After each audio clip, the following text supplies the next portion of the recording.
Do you feel like ranked is tough? Maybe you're stuck in your own head and don't know what's wrong. Wish you could improve at a faster rate? Well, I'd love to share with you the most common reasons why players feel in a slump and some of the steps to start implementing into your daily basis. It may come to your surprise, but it's not usually because of your aim. You might think, well, hey, this is a shooter, right? So I need godlike aim. And that's why I'm not climbing in ranks. In reality, it's most likely one or several of these skills that you might be lacking that we're about to cover. So stay tuned. We're about to unleash some knowledge bombs. Hey fellow gamers, my name is Dan, and today I'm excited to share with you the top reasons why you might be stuck in a rut and not seeing any visible improvements. If you guys enjoy this type of content, please comment down below which tip helped you the most. Before we dive straight in, as always, we have our question of the day. Do you guys think Viper's changes/buffs are enough to push her firmly into the meta? Personally, I think Viper changes are huge for her viability. Letting her teammates sit in her ultimate now allows for that ability to be used to help your teammates instead of a solo type of ultimate. Additionally, being able to set up her wall before the round begins allows for some interesting counterplay potential and allows for her poison charge to start regenning earlier. I think she's even stronger than before on Split, and we may see her discover new love on other maps eventually. In the end of the day, every single tip, trick, or advice comes back to one main topic: mentality. Mentality is something that's often overlooked or glossed over. However, I believe it's the single biggest determining factor in your level of success in any given craft. Valorant is no exception. So, why is mentality so important? Well, having a strong mentality allows for growth and positivity, which will grant you the ability to constantly learn and absorb new concepts and ideas. Think about how you process your deaths and your kills. If you're the type of player to get easily frustrated when you die, then it's time to start actively recognizing and working on that bad habit. On the flip side, maybe you're the type of player that isn't usually sure on why you secured kills or won rounds for your team. If you're able to frame your mindset in a more positive way, you'll be more open-minded to different possibilities, and you can develop solutions that can put you one step closer towards the type of improvement that you seek. For example, it's okay to feel frustrated after you die in Valorant, but can you move past that death and be comfortable accepting it as it is? You died, now what? Having a healthy mindset would dictate that you're able to look for possible solutions to avoid that type of situation from happening. Even if the solution doesn't work out, you can always try until something finally works. Take pride in the ability to constantly evolve. Be hungry to learn new things. If you can take a step-by-step approach, I can guarantee you that your potential depends on how far you allow it to be. In the end of the day, no matter how many times you fail or feel like you failed, by reminding yourself that each moment, game, or day is a learning process, you will afford yourself the room to grow. With that in mind, I want to cover some things that have helped other people, including myself, find a better mental space to thrive in. Valorant is a largely mental game, so keeping that at your highest level will yield results you can't even begin to imagine. Every player plays their best when they feel their best, and this indirectly translates to teammates that will feel and feed off the mental energy you give. The key here is that we want to create a consistent, healthy environment where you're focusing on each individual situation and round to secure wins.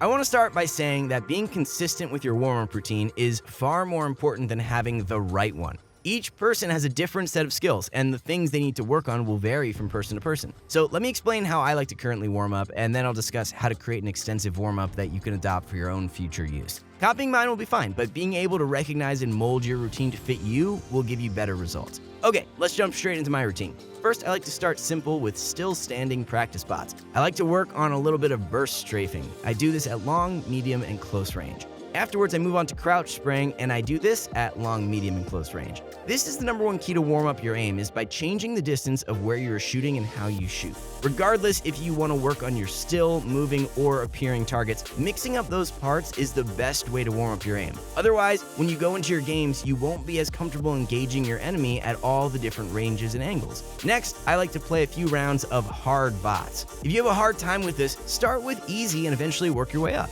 Do this at your own pace and don't feel pressured to do hard right away.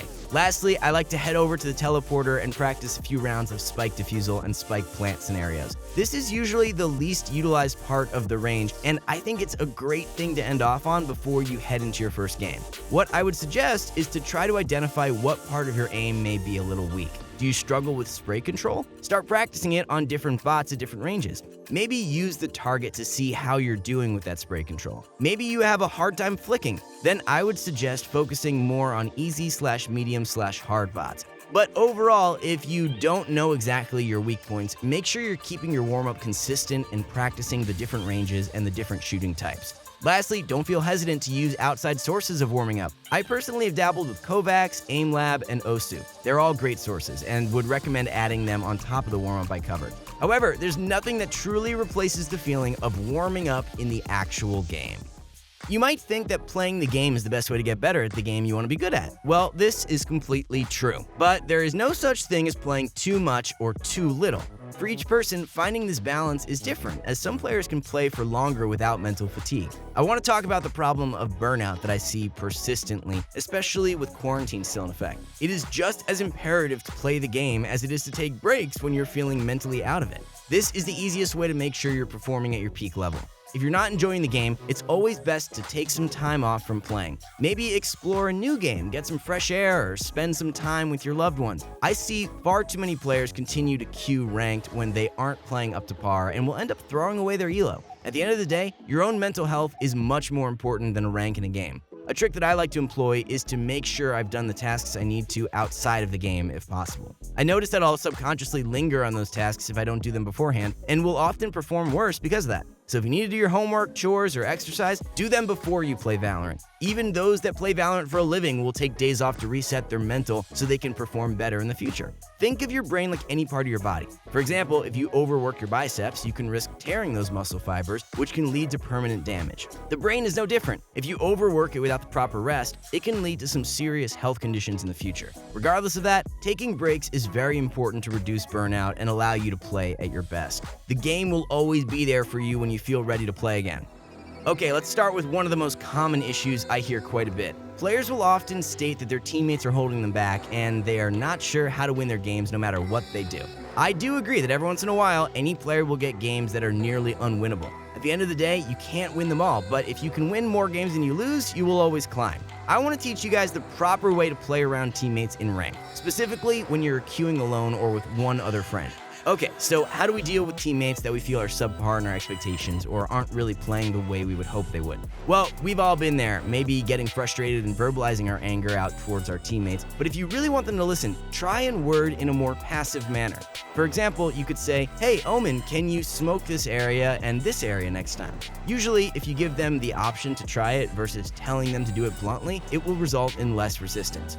Okay, how about when teammates are still unwilling to cooperate, even if you try to word things in a nicer tone, or things aren't working out the way you want? Try being more conscious of how your teammates are positioning themselves and playing more support role around them. Are they looking to play aggressive? Are they holding the angle? By asking these questions, you can get a better feel on how your teammates like to play, and by matching their style, you can start to help them when they do decide to do something. So if you see them playing aggressive, try to position yourself more aggressively. If they're playing more passive, try to position yourself in a more passive manner.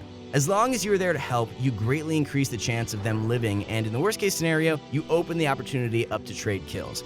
Communicating that you're holding an angle for them, pushing with them, falling with them, and using your utility in a specific way, etc., will keep you and your teammates in a better mood. Just like with your own mental environment, you want to help recreate that with your teammates to ensure a higher chance of winning. Simply put, you won't improve until you can start noticing your mistakes. Addressing the mistakes and recognizing where you went wrong is imperative for improvement. The trick is to notice your mistakes, make a mental note, and implement a potential solution. It's perfectly fine and normal for that solution not to work, but this process must become natural for improvement to drastically start happening. You must try to honestly sit down with yourself and reflect upon your gameplay. It's scary to admit that you may make mistakes, but trust me, once you're comfortable admitting it to yourself, it's one of the biggest steps to improving. Start with the big picture things that you're doing wrong and moving towards specifics later on. One thing to be super mindful of is that there is such a thing as over-recognizing your mistakes. Funnily enough, if you dwell on a mistake for too long, it can consume you. A few mistakes don't define your potential. Only you can truly do that for yourself. If something is stumping you, move on and revisit it at another time. Don't feel hard-pressed to find every mistake and fix them right away. Again, it's a slow learning process for everyone, so start slow and work your way up. If you're not entirely sure about what you're doing wrong, head over to our website, ProGuides.com. We have some great coaches that can help you find those issues you might not recognize on your own. And lastly, don't forget to give yourself credit where it's due. If you made a great player decision, take note of that and reward yourself. Try and figure out the things you did to reach that outcome and see if you can continue to replicate that in other ways in the future. You don't want to gloss over your successes either, as you'll improve faster and maintain a healthier state of mind. The key here is to find balance in both your shortcomings and successes.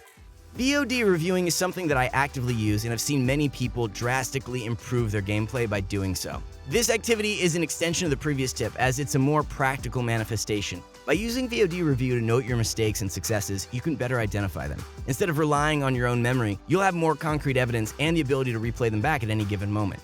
Looking at it more objectively through an observer point of view will open new avenues to how you can approach the Valorant situations in front of you. It's completely okay if your solution doesn't work at first, because you can always try something new. Trial and error is king here, folks. So how do I like to VOD review? My personal favorite way of VOD reviewing is having a notepad ready and writing down notes about what I'm doing correctly and incorrectly.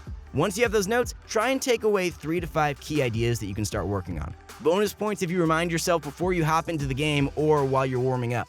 Okay, this one might be super simple and silly, but hear me out. I can't tell you the amount of times I've subjected myself to dehydration and malnutrition. As an avid gamer, I can often find myself playing without paying mind to my normal bodily needs. From my experience and talking to many others, your bodily health is very much correlated to your mental health. If you're not giving your body what it needs, your mind won't be functioning right.